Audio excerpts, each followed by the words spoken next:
The Denver Broncos have an absolute stud on their hands on defense, probably our second best player on defense. And even though he outranks all of these other dudes on PFF's positional rankings, he didn't make the top 32 players at his position.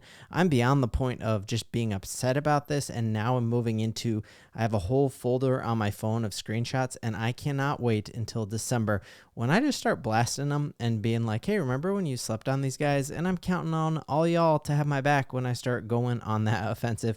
If you're new to this channel, my name is Ben. I'm a diehard Denver Broncos fan, and if you're tired of turning on ESPN and just seeing a ton of commercials and then all they talk about is the Jets or Travis Kelce at Taylor Swift's show, you are in the right spot, because all we talk about here is Denver sports. And if you like that, helps me out a ton if you would like and subscribe. So what we're talking about here is PFF has released their ranking of the top 32 edge rushers across the league. And obviously you're talking some heavy hitters here at the top, some people we're going to have to face, obviously, with Myles Garrett being at the top of their list. He is not holding a helmet as a weapon in this picture, which is nice.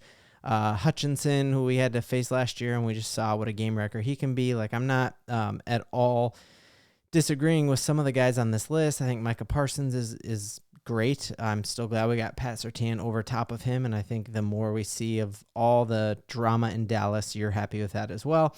And I'm not even saying like he should be a top 5 player, but the player who they are completely sleeping on is our new number 5, and he just looks so solid in these new uniforms, and the number switch taken over Randy Gregory's number 5, going back to what he wore in college.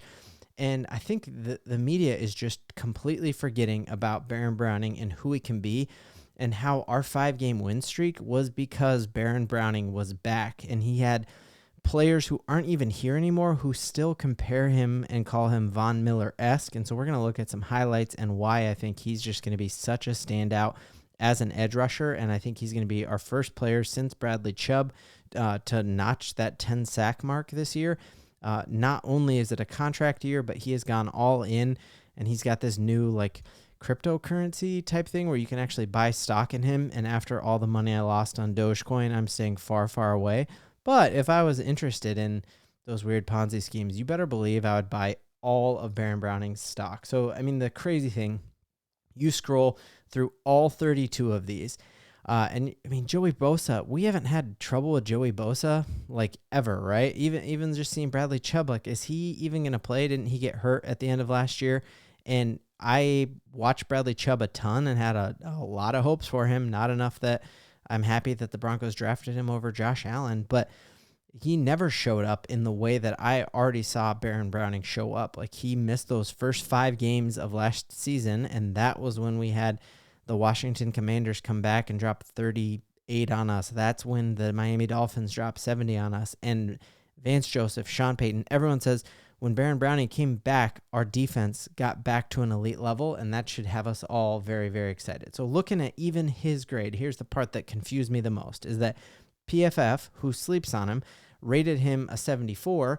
And if you look through guys who are rated, you aren't even going to find him in the top 32 list. And there are names on here that I might kind of know, but there's no way. Marcus Davenport with the Detroit Lions, he played last year for the Minnesota Vikings. He's a 55 ranking on here. You look at Jadeveon Clowney, 66. You look at Josh Sweat, 68.3. So all of these people who are ranked above him are actually rated lower than him on their exact same scale. And so this is just another example of just looking past us and saying we lost Russell Wilson, so therefore we took a step back, when I think we see the different energy coming out of Broncos OTAs. We see Sean Payton excited. We see Vance Joseph excited. And we know that we did not take a step back, that instead we're taking the most massive step forward that we can. And that massive step forward is truly in just the fact that, where's this article right here?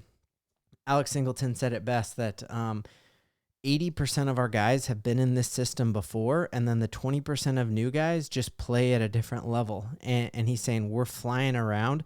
We see so many examples in NFL history and with the Denver Broncos where you have a crazy leap between year one of a system and year two of a system, even just the leap between year one of a player and year two as a player. And this article breaks down, you look at Nick Bonito, who only had 1.5 sacks his entire rookie year to 8 sacks in his second year.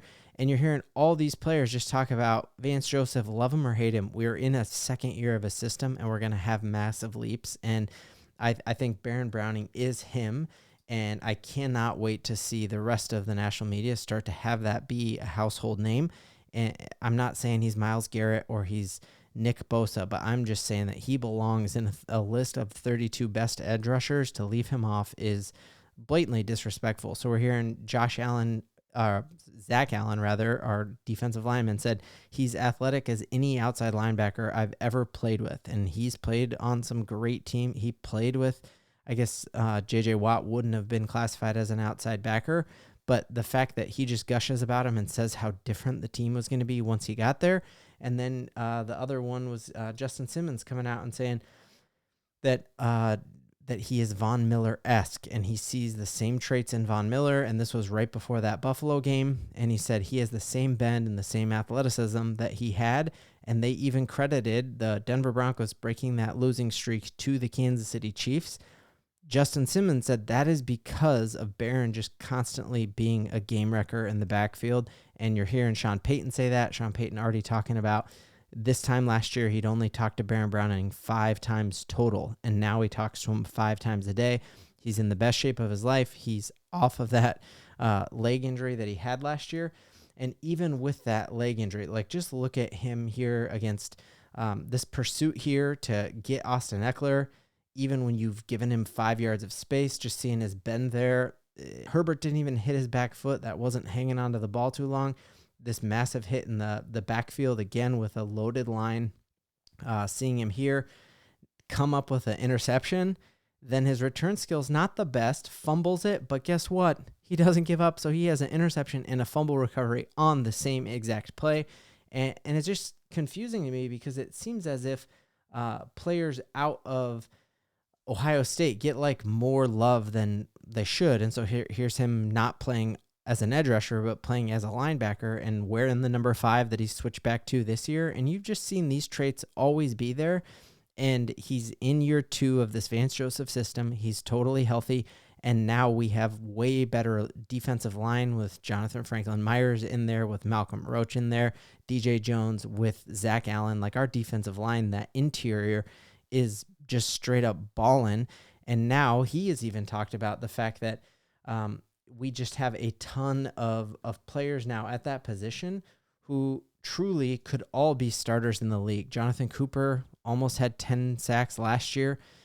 We are really, really excited to see what Jonah Ellis is going to be. And then Nick Bonito, like I said, went from 1.5 sacks to 8.5 sacks in a year. And I just think that our outside edge rushers are, when we make this list next year, you are going to see Baron Browning's number and name on that list, and you're probably going to see Jonathan Cooper's name on that list as well, because we have a platoon of dudes at the outside, and that's going to be one of the camp battles I'm most excited to watch. So let me know, who do you think leads this team this year in sacks? Is it Jonah Ellis? Is he going to have a big rookie wall and having a difference between playing at the college level to the pro level? He's got that family history of NFL talent, so I think he can push past. I think Benito's going to just take another massive step up. Vance has been raving about him in OTAs, and then I'm really high on Cooper as well. And we know that Cooper and Browning are both in contract years, and I'd love to see the Denver Broncos ink both of them right now before the season even starts, just like we did 3 years ago. We took a swing and we inked Jerry Jeudy and Cortland Sutton to a new deal in the offseason and saved a ton of money by doing that, kicking the can down the road like Jerry Jones has done. He's like, oh, I won't give my receiver, my quarterback money. They'll want to play in Dallas, and now he might lose both of them. So just very excited to see our outside edge rusher and how different that's going to be. Either way, we got a ton to believe in. That one just felt like it needed to go in.